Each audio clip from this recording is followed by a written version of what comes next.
मेरा आश्रम आना। प्रेमलता आनंद जी की स्मृतियों में से। यह बात मेरे आश्रम आने से 3-4 वर्ष पूर्व की है। एक रात मेरे पिताजी अर्थात श्री धूमीराम जी को स्वप्न में एक संत के दर्शन हुए। संत के केश और दाढ़ी सफ़ेद थी। स्वप्न में संत ने पिताजी से कहा, भाई कुछ काम कर। पिताजी ने पूछा, क्या काम करूं? संत बोले, गांव का जोड़ मिट्टी से भर गया है, इसे खुदवा कर ठीक करा दे। पिताजी ने आज्ञा का पालन किया और गांव वालों के सहयोग से ये कार्य पूरा करा दिया गया। समय बीतता गया। एक बार मुझे और पिताजी को एक विवाह में नाना जी के यहाँ जाना पड़ा। तब मेरी अवस्था प्राय 6 वर्ष की थी। विवाह उत्सव के पश्चात हम लोग अपने गांव की ओर लौटे। मार्ग में खखरून नाम का एक राजपूतों का गांव पड़ता था। एक राजपूत के यहाँ हमने घर में पानी पिया और थोड़ा सुस्ताने को बैठे तो उस राजपूत से बातें होने लगी। बातों ही बातों में उसने पूछा कि कहाँ से आ रहे हो? पिताजी ने बतला दिया कि इस प्रकार से हम विवाह से लौट रहे हैं। पिताजी कानों में मुर्की और गले में कंठा पहने हुए थे। मैं भी हंसली तथा कूड़ले पहने हुई थी। उस राजपूत ने यह सब देखा और सोचा, इतना तो ये सब पहने ही हैं और विवाह से लौट रहे हैं, अतः पूंजी भी इनके पास अवश्य होगी। उसने अपने सरदार को सूचना दी और जब हम चलने लगे तो चुपचाप 2 लठैत हमारे पीछे पीछे हो लिए। अब सायंकाल हो गया था। लौटकर हम उसी ठाकुर परिवार में जा पहुँचे। मैं तो ठाकुरानियों की बच्चियों के साथ खेलने लगी, पर पिताजी निरंतर सावधान थे। उन्होंने आज की रात जागते हुए ही बिताने का निश्चय किया और भजन गाने प्रारंभ किए। रात भर वे भजन ही गाते रहे। 15-20 व्यक्ति रात भर वहीं बैठे रहे। सवेरा हुआ तो मैं जागी। मुझसे भी पिताजी ने 2-3 भजन गवाए। ना जाने भजन सुनकर उन लोगों के कुछ विचार बदले या उस श्वेत केश राशि वाले महात्मा की ये प्रेरणा थी कि उन लोगों ने विचार किया था कि ये अच्छे लोग हैं, अतः इन्हें छेड़ना ठीक नहीं।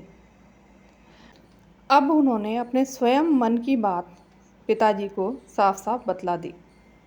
हम तो सारी रात यही सोचते रहे कि कब ये भजन समाप्त करे और हम इसे समाप्त करें, पर अब तुम निश्चिंत हो जाओ। आज से तुम हमारे भाई हो और यह हमारी लड़की है। उन राजपूतों ने अपनी यह बात बराबर निभाई और आज भी वह हमसे यही संबंध मानते आ रहे हैं। इस घटना के बहुत पहले ही पिताजी का विचार मुझे पढ़ाने का था। इस हेतु उन्होंने मुझे पास के गांव में स्कूल में पढ़ने बिठाया, पर वहाँ तो पिटाई ही होती रहती थी, अतः मैं वहाँ नहीं पढ़ी। अब पिताजी ने मुझे रेवाड़ी आश्रम में पढ़ाने का विचार किया था, पर हम लोग अभी तक आश्रम नहीं जा पाए थे। इस घटना के पश्चात तो पिताजी का आश्रम जाने का विचार और भी प्रबल बन गया। उनकी रक्षा एक संत की प्रेरणा से हुई थी ना, इसलिए वे आश्रम जाकर वहाँ के संस्थापक महान संत परमानंद जी के दर्शन प्राप्त करना चाहते थे। किंतु अब भी यह विचार कार्य रूप न ग्रहण कर सका। प्राय 9-10 मास बीत गए और पिताजी को निमोनिया हुआ, भयानक निमोनिया। अब प्राण निकले, अब निकले, पर भाग्य में तो श्री महाराज जी के दर्शन करना लिखा था। काल पास आकर लौट गया। पिताजी को कुछ चेतना आई। उसी समय पिताजी ने दृढ़ निश्चय किया कि इस बीमारी से यदि मैं बच गया तो अवश्य आश्रम आऊँगा और इस लड़की को वहीं पढ़ाऊँगा। मैंने 2 बार विचार किया आश्रम आने का, पर ना हो सका। पर अब की बार जो संकल्प किया है वह व्यर्थ नहीं जाने दूंगा।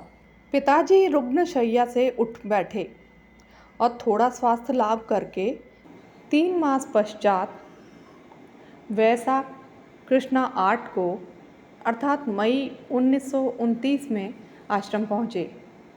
मैं भी लड़कों के कपड़े पहने उनके साथ थी। आनंद भवन तथा सिद्ध भवन के बीच में गड्डी मिली। पिताजी ने श्री महाराज जी को प्रणाम किया। उन्हें देखकर मैंने भी वैसा ही किया। मुझे देखकर श्री महाराज जी ने कहा कि लड़की तो बड़ी समझदार है, और पिताजी से पूछा, कहो कैसे आए? पिताजी ने अपनी गांव की भाषा में उत्तर दिया, लड़की ने दाखला कराण। श्री महाराज जी बोले, बहुत अच्छी बात, और मुझे कन्या पाठशाला की ओर भेज दिया। इस प्रकार मैं आश्रम आ गई। श्री महाराज जी के इस तरह से मेरी प्रथम भेंट से दो बातें ध्यान देने योग्य हैं। एक तो यह कि उन्होंने मेरे लड़के के वेश में होने पर भी यह जान लिया कि यह लड़की है, और दूसरा यह कि पिताजी से श्री महाराज जी ने ये नहीं पूछा कि तुम कौन हो और कहाँ से आए हो, और इसकी आवश्यकता भी क्या थी।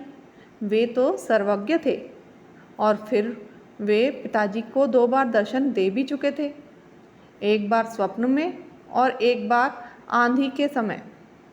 पिताजी ने दर्शन करते ही उनको पहचान लिया कि ये वही महापुरुष हैं जो मुझे उक्त दोनों अवसरों पर दिखाई दिए थे। श्री महाराज जी की सर्वज्ञता से यह हमारा प्रथम साक्षात्कार था।